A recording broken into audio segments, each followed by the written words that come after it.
సత్తా ఉన్న సరైన మార్గదర్శకత్వం, ప్రోత్సాహం లేనందున యువత పోటీ పరీక్ష ఫలితాల్లో వెనుకబడుతోంది. ఇలాంటి వారికి పోటీ పరీక్షల్లో సమస్యలు, పరిష్కారాలపై సంపూర్ణ అవగాహన ఎంతో అవసరం. నిజాయితీగా ప్రజలకు సేవ చేయాలనుకునే వారికి ప్రభుత్వ కొలువు అద్భుత అవకాశం. దీనికి తోడు సమాజంలో గుర్తింపు, గౌరవం ప్రభుత్వాధికారికి లభిస్తాయి. ప్రభుత్వ కొలువు సాధనకు పటిష్ట ప్రణాళిక, వ్యూహం, పట్టుదల, కష్టపడే తత్వం ఎంతో అవసరం. ఆంధ్రప్రదేశ్, తెలంగాణ రాష్ట్రాల్లో సివిల్స్తో పాటు గ్రూప్ 1, గ్రూప్ 2 ఉద్యోగాల కోసం లక్షల మంది అభ్యర్థులు ఏళ్ల తరబడి శిక్షణ తీసుకుంటున్నారు. వివిధ మెటీరియల్స్తోనో ఆన్లైన్ ద్వారానో ప్రిపేర్ అవుతుంటే కొంతమంది హైదరాబాద్, విజయవాడ, విశాఖపట్నం లాంటి నగరాల్లో కోచింగ్ సెంటర్లకు వెళ్తూ కృషి కొనసాగిస్తున్నారు. గ్రూప్స్ పరీక్షల్లో వందల సంఖ్యలో ఉండే పోస్టుల కోసం లక్షల మంది పోటీ పడుతున్నారు. అంటే పోటీ ఎంత స్థాయిలో ఉంటుందో గ్రహించవచ్చు. మరి ఇలాంటి ప్రయత్నాలు వృధా కాకుండా ఉండాలి అంటే అభ్యర్థులు కొన్ని పాటించాల్సి ఉంటుంది. ప్రయత్నం అనేది ఒక యజ్ఞంలా కొనసాగాలి. పోటీ పరీక్షలు రాయాలనుకున్న అభ్యర్థులు నిరంతరాయంగా ఒకే స్థాయిలో ప్రిపరేషన్ కొనసాగించాలి.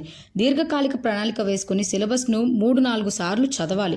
గతంలో జరిగిన వివిధ పోటీ పరీక్షల ప్రశ్నాపత్రాలను విశ్లేషించుకుని సన్నద్ధత మొదలుపెట్టాలి.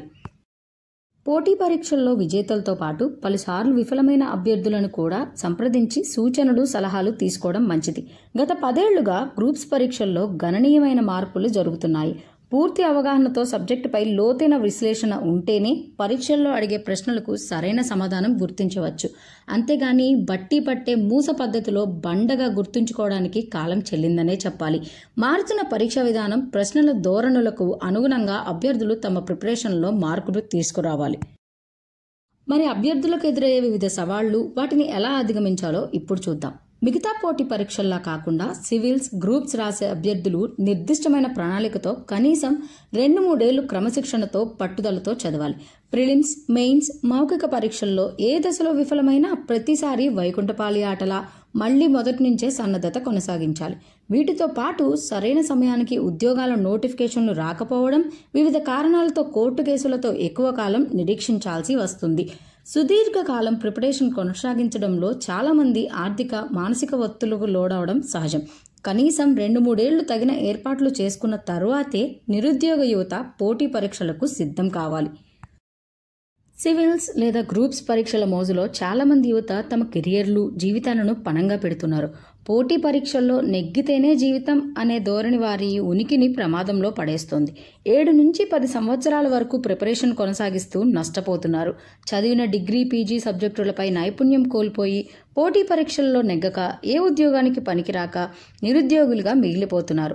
అందుకని పోటీ పరీక్షలకు సన్నద్ధం కావాలనుకుని నిర్ణయించుకున్న యువత నిర్దిష్ట కాల పరిమితి అంటే 2 లేదా 3 సంవత్సరాలు ప్రణాళికతో ప్రిపరేషన్ కొనసాగించడం ఉత్తమం.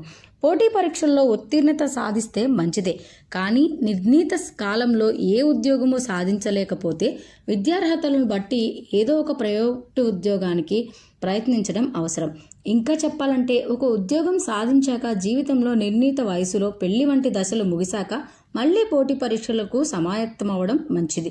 ఆ విధంగా పోటీ పరీక్షల్లో విజయం సాధించిన వారు చాలామంది ఉన్నారు. పోటీ పరీక్షల పేరుతో ముఖ్యంగా పేద, మధ్యతరగతి యువతీ యువకులు కోచింగ్ల కోసం ముఖ్య పట్టణాలకు తరలి వెళ్తున్నారు. అక్కడ అద్దెకు గదులను తీసుకుంటూ భోజనానికి కూడా అప్పులు చేసి మరీ ఉద్యోగ ప్రయత్నాలు చేస్తున్నారు. అది నిర్దిష్ట కాల పరిమితి వరకు పర్వాలేదు, కానీ చాలామంది ఏళ్ల తరబడి ప్రిపరేషన్ కొనసాగిస్తూ అప్పులు పాలవుతున్నారు. ఆశావాహ ఫలితాలు రాక ఆర్థిక సమస్యల చట్రంలో చిక్కుకుపోతున్నారు. ఉద్యోగ ప్రయత్నానికి ముందుగానే ఒక ఆర్థిక ప్రణాళిక వేసుకోవడం చాలా అవసరం. విజేత అవనప్పుడు ఏదో ఒక చిరుద్యోగాన్ని సాధించి ఆపై ప్రణాళిక, క్రమశిక్షణతో సన్నద్ధత కొనసాగించడం మేలు. నిరుద్యోగ యువత పోటీ పరీక్షల్లో పలుసార్లు వైఫల్యానికి గురైనప్పుడు మానసిక స్థైర్యాన్ని కోల్పోతున్నారు. వివిధ కారణాల వల్ల పరీక్షలు సమయానికి జరగకపోవడం, జరిగిన ఫలితాలు ఎప్పుడొస్తాయో అని నిరీక్షించడం తప్పడం లేదు. అవాంతరాలు వచ్చినప్పుడు ఎప్పటికప్పుడు విజేతల స్ఫూర్తి కథనాలను చదువుతూ, వీలైతే వారిలో కొందరిని కలుస్తూ మానసిక ధైర్యాన్ని సమకూర్చుకోవాలి. అంతేకాక తల్లిదండ్రులు తమ పిల్లలు త్వరితగతిన ఉద్యోగాలను సంపాదించి పెళ్లి తదితర ముఖ్య ఘట్టాలను పూర్తి చేయాలని ఆశిస్తుంటారు. వారి స్నేహితులతో, బంధువర్గంలోని పిల్లలతో పోల్చే ప్రయత్నం చేస్తుంటారు. ఇటువంటి ఒత్తిడిని అభ్యర్థులు తట్టుకుని తల్లిదండ్రులకు తాము చేస్తున్న ప్రిపరేషన్పై, పోటీ పరీక్షలపై అవగాహన కల్పించాలి. తల్లిదండ్రులు కూడా అభ్యర్థులు నిజాయితీగా ప్రిపరేషన్ కొనసాగిస్తూ ముందుకు వెళ్తున్నప్పుడు పిల్లలపై ఒత్తిడి చేయకుండా ప్రోత్సహించాలి. ఒకసారి పోటీ పరీక్షలకు సమాయత్తం కావాలని నిర్ణయించుకున్న తర్వాత అభ్యర్థులు దృఢచిత్తంతో వ్యవహరించాలి. కృషితో నాస్తి దుర్భిక్షం అని గుర్తుంచుకొని యజ్ఞంలా సన్నద్ధత కొనసాగించాలి. ఎటువంటి ఆసక్తి, పకడ్బందీ ప్రణాళిక లేకుండా పోటీ పరీక్షలకు సమాయత్తం కావడం వృధా. అవాంతరాలు, అడ్డంకులు వస్తూనే ఉంటాయి. వాటిని దాటుకుని నిరంతరం శ్రమిస్తూ వ్యూహాత్మకంగా క్రమశిక్షణతో సాధన చేస్తే విజయం తథ్యం. ఇలాంటి మరిన్ని వీడియోస్ కోసం ఈనాడు ప్రతిభ యూట్యూబ్ ఛానల్ని ఫాలో చేయండి. ఇంకా లాగిన్ అవ్వండి www.eenadupratiba.net.